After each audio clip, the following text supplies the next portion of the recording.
Well, thanks everybody for joining.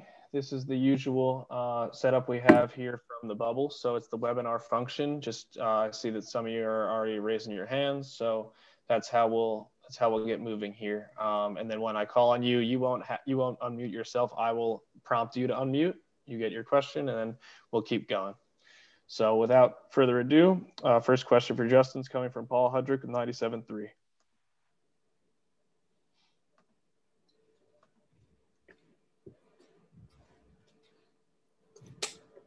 Hey, Paul, are you there? It looks like you're unmuted.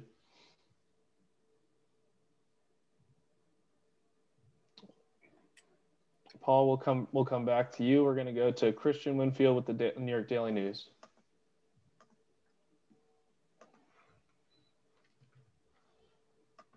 Go ahead, Christian.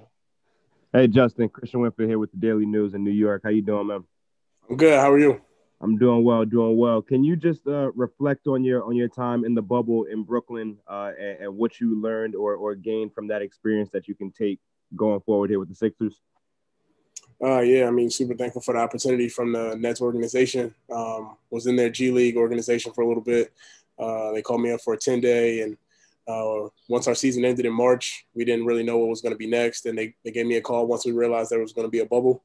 And so, leading up to the training to get there, I understood that I just had to be ready for whatever opportunity that I got, and just continue to play that same role of, being able to catch and shoot, being able to defend, and play the game the right way. And I think we did a really good job as a team collectively down there, kind of turned a few heads, and we played hard and we played well together. And, we made some noise. So what I can get from that is just continuing to just kind of keep your hard hat on and playing hard and just keeping that confidence high and just continue to keep going forward. All right. Thanks, Christian. Next, let's try to go back to Paul Hudrick. Paul, I'm going to hit unmute for you.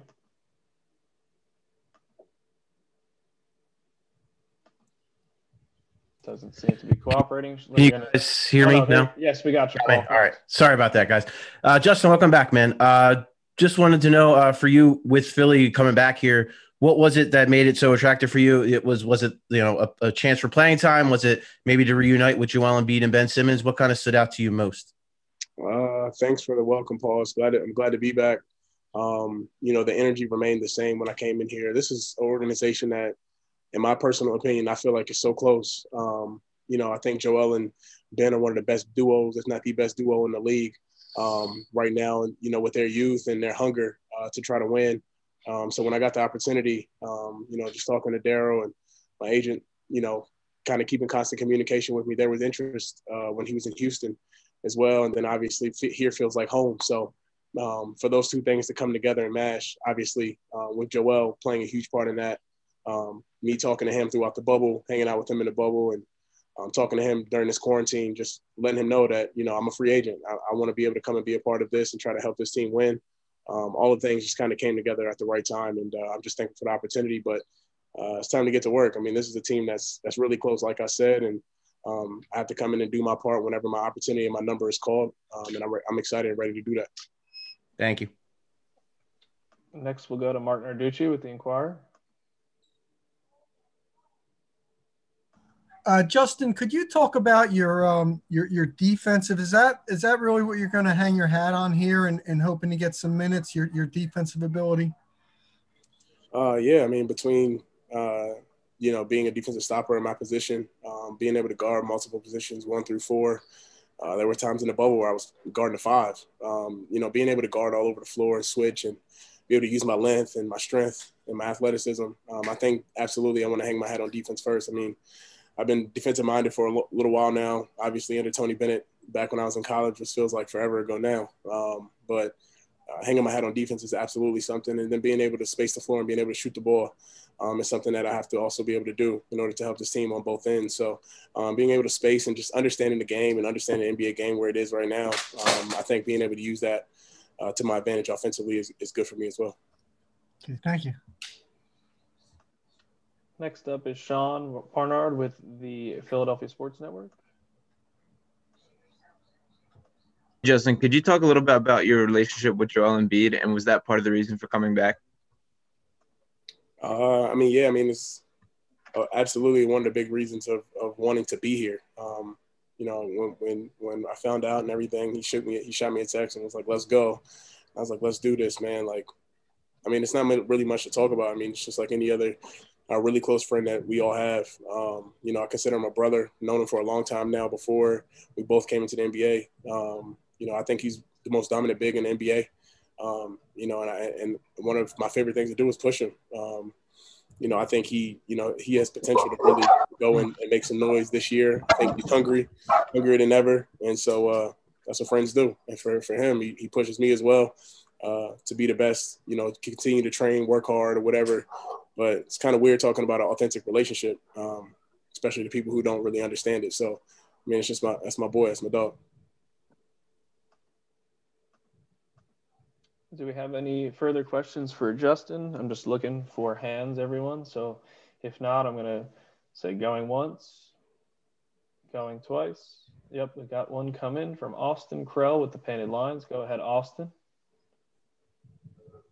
Hey, Justin, welcome back to Philly. So, with your experiences, across the league and in the G League, how do you feel about like the opportunity to learn in the G League and to get better down there? Like what's your whole philosophy about, going down there? Thanks, Austin, and thanks for the welcome again. I appreciate it. Glad to be back here. I think that's a great question because, a lot of guys don't really have to go through that or experience that in year 5. A lot of guys kind of go through that in their first 2 or 3 years in the league. But, I had an opportunity to go overseas, but I truly felt like I belong. I just think the timing and the way that rosters were built out last year and people having their teams kind of in order, I kind of fell short of making that last roster spot on a lot of teams. And I felt like, and my agent felt like we were so close that for me, I think I needed to go and play in the G League to prove a few things, to prove that I could be a part of a system, no matter, where it was. I wanted to show that, I'm a great teammate, great leader.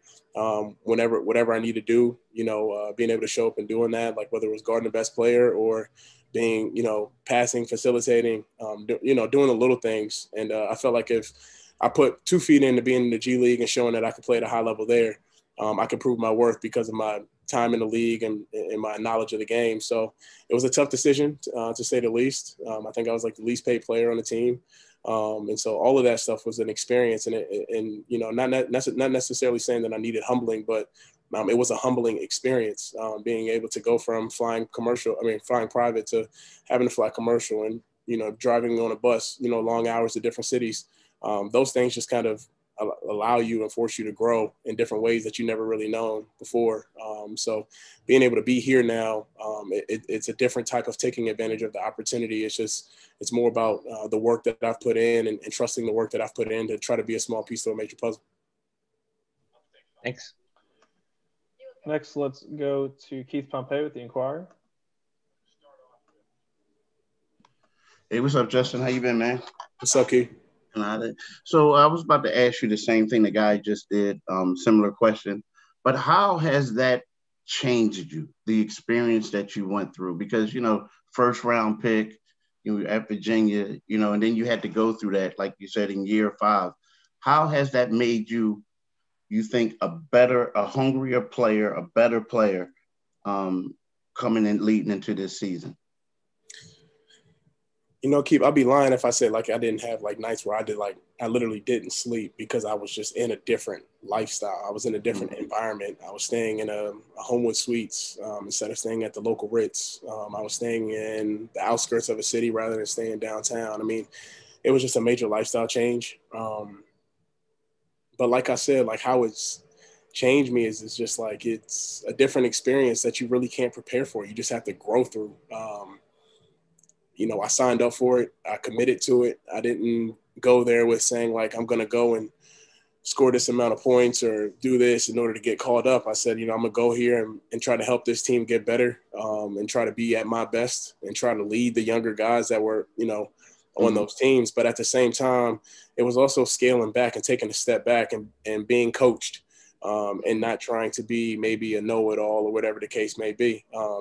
Talking to my agent, sometimes because of my passion and what I've shown earlier in my career and my charisma and being upbeat, sometimes it can push the limit. And so once I got to Long Island's G League team, a lot of credit goes to Matt Riccardi, who sat me down right away and told me straight up what the league says about me, what the rap is about me, and how we're going to fix it and how we're going to change it. And to this day, he still shoots me, checking in text, and he was extremely happy with what I did to help that Long Island team. And that just gives you confidence to continue to pursue and keep going, because I know I belong, but it's just shaping, the jagged edges, I guess you could say, and I think I've done a great job with that. So it's just about continuing to keep pushing forward.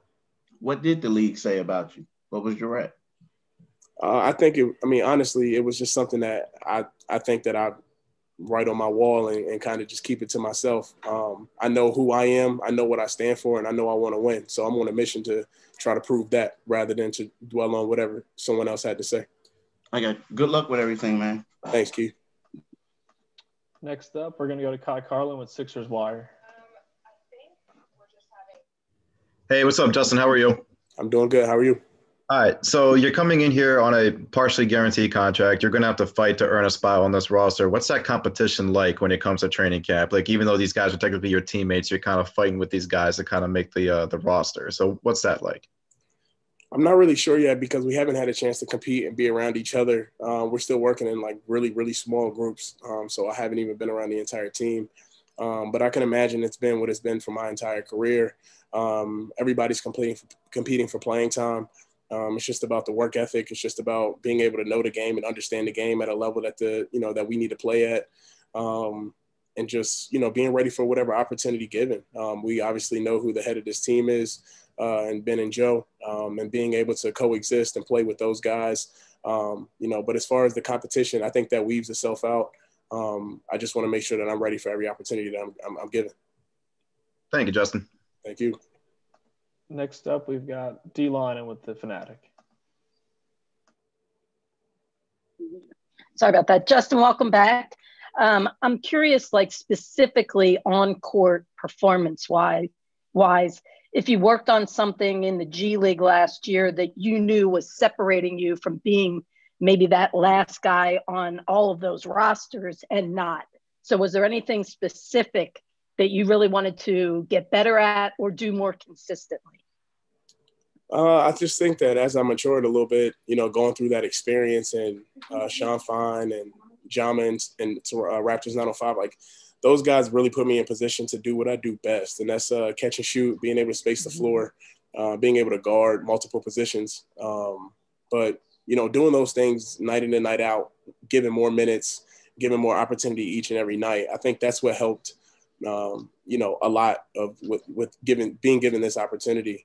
Sometimes you only see sample sizes when you're playing maybe 5 or 6 minutes in an NBA game. So sometimes the numbers may tell you differently. But over the course of a 38, playing 38 minutes or 36 minutes per night, the numbers look a lot differently because of the time in the game, the opportunity, and the shots taken. So being able to really maximize and be efficient and, playing the right way offensively, but also making an impact defensively, I think that was one of the biggest differences. Thank you. All right. We're going to take 2 more questions, guys, starting with Kyle Neubeck.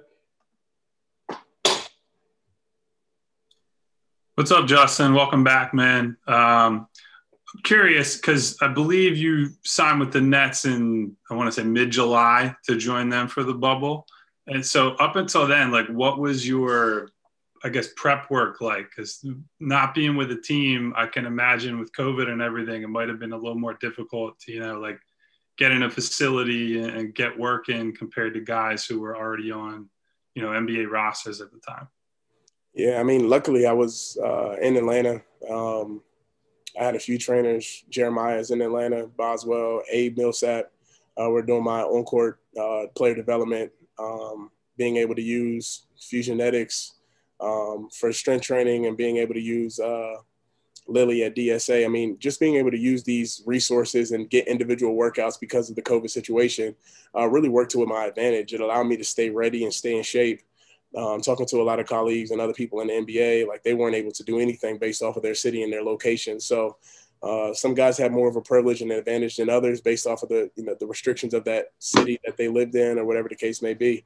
But I was able to stay in shape and stay ready for, whatever opportunity. And I think it made that transition into the bubble a little bit easier for me. And did you learn anything about yourself, independent of the basketball stuff, just with how the world has been different over these last, 8-9 months? You learn anything about yourself, away from the game and, what makes you tick maybe? Because, we're all obviously living some different lifestyles than we were, last January, February, March. Yeah, I mean, resilience, not only for myself, but for a lot of people.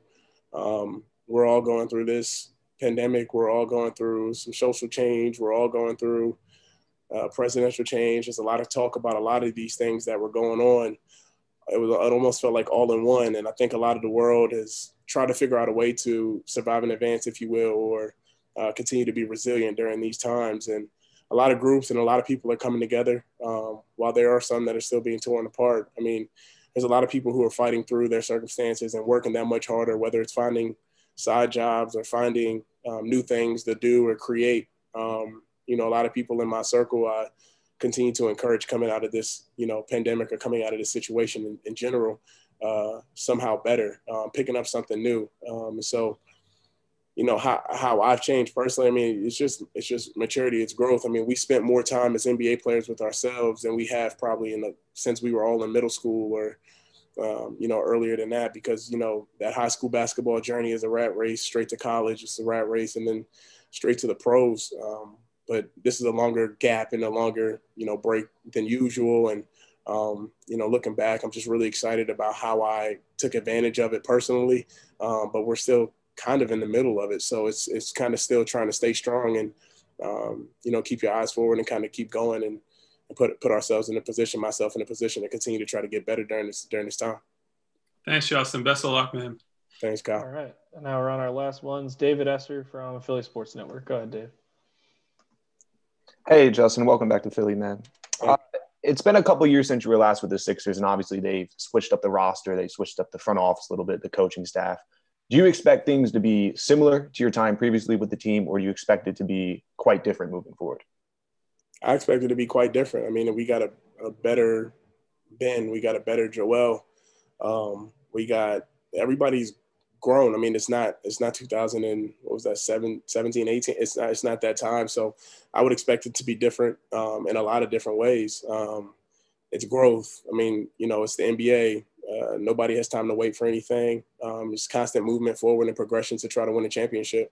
So, just like everyone else is getting better, I've pushed myself to be better. And quite frank, I mean, if I expected it to be the same, I think I'm in the wrong business. Thanks, Justin. Thank you. Thanks, J.A. Thanks, everybody, for joining. We'll see you at 2:00 for Doc. Thanks a lot.